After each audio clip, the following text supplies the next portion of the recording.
दोस्तों, जब एक चाय बेचने वाला देश का प्रधानमंत्री बन सकता है तो एक पकौड़े बेचने वाला बिजनेस टाइकून क्यों नहीं बन सकता। हम बात कर रहे हैं देश के ऐसे बिजनेस के बारे में जिन्हें देश में पद्म भूषण और पद्म विभूषण दोनों सम्मान से सम्मानित किया गया, जिनकी कंपनी को देश का पहला स्टार्टअप भी माना गया, जिन्होंने देश में सबसे बड़े ऑयल रिफाइनरी का निर्माण किया, जिनकी इच्छा थी कि देश का हर एक नागरिक हाथ में मोबाइल फोन लेकर के घूमे।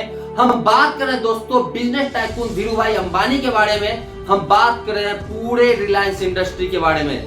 धीरूभाई अंबानी, जिनका बचपन का नाम था धीरज लाल हीराचंद अंबानी, 1932 में इनका जन्म जूनागढ़ गुजरात में हुआ था। इनके पिताजी पेशे से टीचर थे। इनका नाम था हीराचंद गोवर्धन भाई अंबानी। इनका पारिवारिक जो था दोस्तों हालत ज्यादा सही नहीं था, आर्थिक रूप से ज्यादा मजबूत नहीं थे। इसी कारण से बचपन में ही ये अपने प्रारंभिक स्कूली शिक्षा को छोड़ देते हैं और छोटे मोटे काम शुरू करते हैं। सबसे लास्ट में जाकर के ये पकौड़े बेचने का बिजनेस करते हैं, जहां पे कि समझ में आता है कि यहाँ पे रह करके हम उस तरह का बिजनेस नहीं कर सकते, हम उतनी कमाई नहीं कर सकते जिससे कि परिवार सही से संभल सके, परिवार का पालन पोषण हो सके। इसी सोच में 16 साल की उम्र में ये अपने चचेरे भाई के पास यमन चले जाते हैं, जहां पे कि पेट्रोल पंप पे 100 रुपए की सैलरी में इन्हें पेट्रोल पंप अटेंडेंट की नौकरी मिलती है।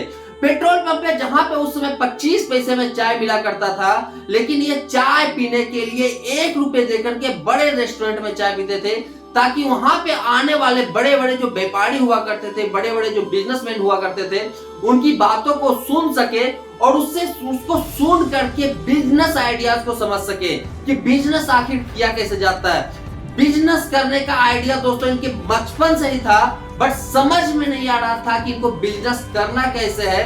उन लोगों के साथ बैठ करके इन्हें समझ में आया कि आखिर बिजनेस किया कैसे जाता है।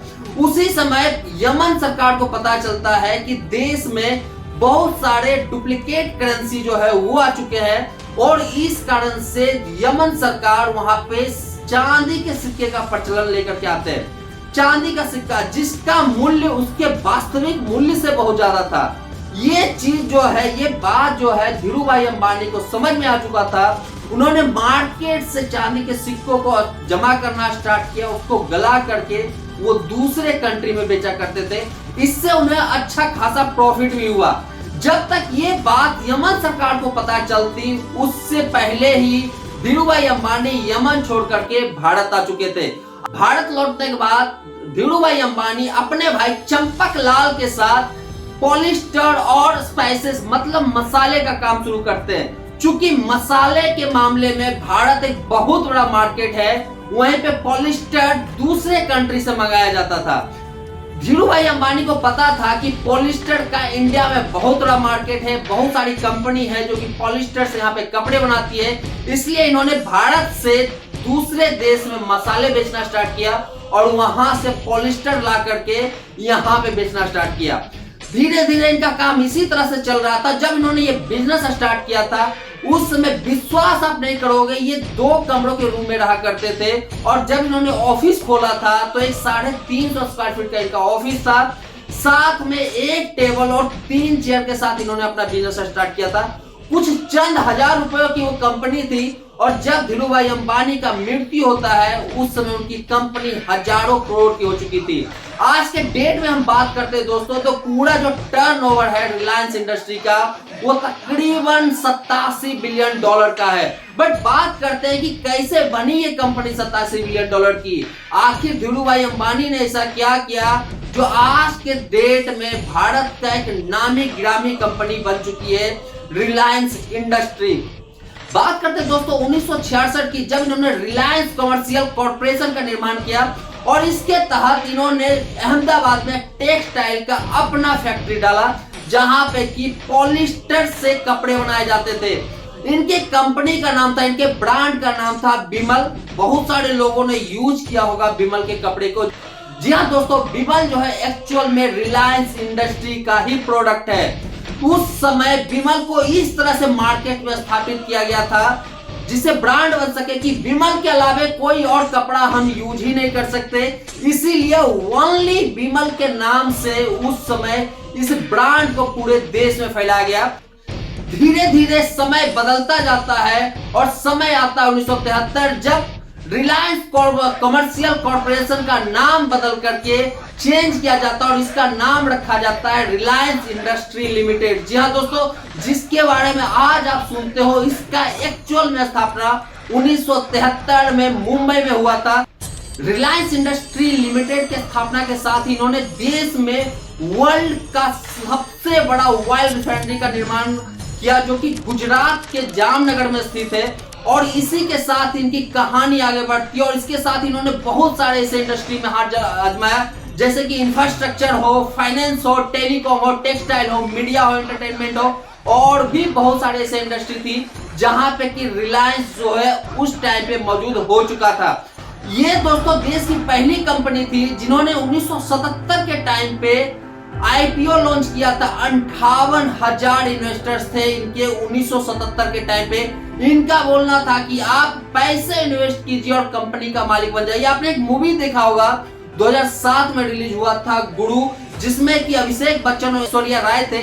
ये मूवी एक्चुअली में हम बात करें तो रिलायंस इंडस्ट्री के ऊपर ही बनाया गया है। मूवी की कहानी को थोड़ा चेंज किया गया है, लेकिन पूरी मूवी को अगर आप देखते हैं तो समझ में आता है कि ये मूवी कहीं ना कहीं धीरू भाई अंबानी के अपने पूरे जो लाइफस्टाइल है और उनकी जो पूरी कंपनी बनने की कहानी है उससे मेल खाती है।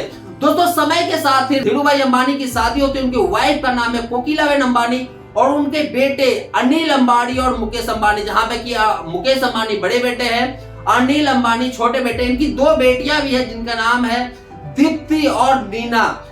बिजनेस के साथ ही दोस्तों धीरू भाई अंबानी का देश के अंदर बहुत सारे बिजनेसमैन जो उस समय के टैकून्स हुआ करते थे, बिजनेस टैकून्स हुआ करते थे, उनसे सीधे टक्कर भी हुई थी। यहां तक कि इनका कंट्रोवर्सी जो है बहुत सारे ऐसे मीडिया के साथ भी था, जहां पे कि बताया गया था कि रिलायंस इंडस्ट्री किस तरह से अपने स्टॉक के रेट को ऊपर करती है, किस तरह से माल को नहीं बेच करके भी दिखाती है कि इन्होंने अपने माल को बेचा है। इनके बहुत सारी ऐसी कहानियां हैं जो कि रिलायंस इंडस्ट्री और धीरू भाई अंबानी के बारे में बहुत कुछ बताती है। अब सारे कहानी को तो यहाँ पे हम लेकर के नहीं बैठ सकते हैं, लेकिन ऐसी बहुत सारी कहानी यहाँ पे मौजूद है इनके बारे में। इसी तरह से दोस्तों कंपनी आगे बढ़ती है। इनके बेटे आगे चल करके इस कंपनी को संभालते हैं। 6 जुलाई 2002 ये वो समय था जब धीरू भाई अंबानी का निर्धन हो जाता है। पूरे रिलायंस इंडस्ट्री का जो कमान है वो दे दिया जाता है उनके बड़े बेटे मुकेश अंबानी को और साथ में अनिल अंबानी को। समय चेंज होता है दोस्तों। मुकेश अंबानी जहां की आज के टाइम में देश के सबसे बड़े बिलियनियर हैं, देश के सबसे बड़े आदमी हैं, वहीं पे उनके छोटे भाई अनिल अंबानी वो बहुत सारे मामले में बैंकक्रप्ट हो चुके हैं। मुकेश अंबानी के भी ऊपर मैं एक वीडियो लेकर के आऊंगा, बट शॉर्ट में बताऊं तो मुकेश अंबानी भी जो है अपने कंपनी को आगे बढ़ाने के लिए बहुत कुछ किए। इन्हीं के नेतृत्व में देश में रिलायंस जियो आया, जिसने आज के टाइम में देश के हर नौजवान, हर फैमिली के हाथ में एक मोबाइल दे रखा है। हम बात करते हैं दोस्तों रिलायंस के पूरे टर्नओवर के बारे में, तो आज के डेट में इनका जो टर्नओवर है 87 बिलियन डॉलर का है। लगभग 3.5 लाख एम्प्लॉय पूरे रिलायंस ग्रुप में आज के डेट में जॉब करते हैं। लगभग 245 सब्सिडरी और एसोसिएट्स कंपनी जो है वो रिलायंस ग्रुप के अंदर आती है। बात करते हैं दोस्तों कौन कौन से इंडस्ट्री में आज के डेट में रिलायंस इन्वॉल्व है, तो उसमें पेट्रोकेमिकल है, इंफ्रास्ट्रक्चर है, टेलीकॉम है, फाइनेंस है, पावर है, स्पोर्ट्स है, इंटरटेनमेंट और साथ में टेलीमीडिया है।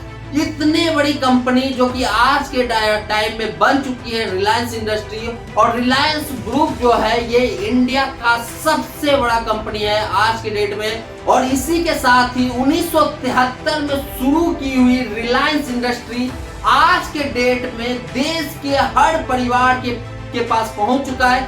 देश का शायद ही कोई ऐसा फैमिली होगा जो रिलायंस का प्रोडक्ट यूज नहीं करता होगा। रिलायंस इतने सारे प्रोडक्ट बनाती है, इतने सारे प्रोडक्ट का में इनका इन्वॉल्वमेंट है, इसका यूज जो है कहीं ना कहीं आज के डेट में देश का हर एक परिवार कर रहा है। तो दोस्तों ये कहानी था धीरू भाई अंबानी के बारे में, रिलायंस इंडस्ट्री के बारे में। कैसा लगा आपको ये कहानी, मुझे जरूर बताइए। हम लेकर के आएंगे नेक्स्ट वीडियो मुकेश अंबानी और अनिल अंबानी के ऊपर ही। इसमें एक शख्सियत और जो है बहुत ज्यादा उभर के आ रहा है, वो है आकाश अंबानी, जो कि आज के डेट में जियो को डायरेक्टली लीड करते हैं, उनके बारे में भी हम कहानी लेकर के आएंगे, उनके बारे में भी हम बताएंगे। तो दोस्तों ये वीडियो हम यहीं पे खत्म करते हैं, मिलते हैं अपने नए वीडियो में फिर से नए डिटेल्स के साथ। तब तक के लिए धन्यवाद।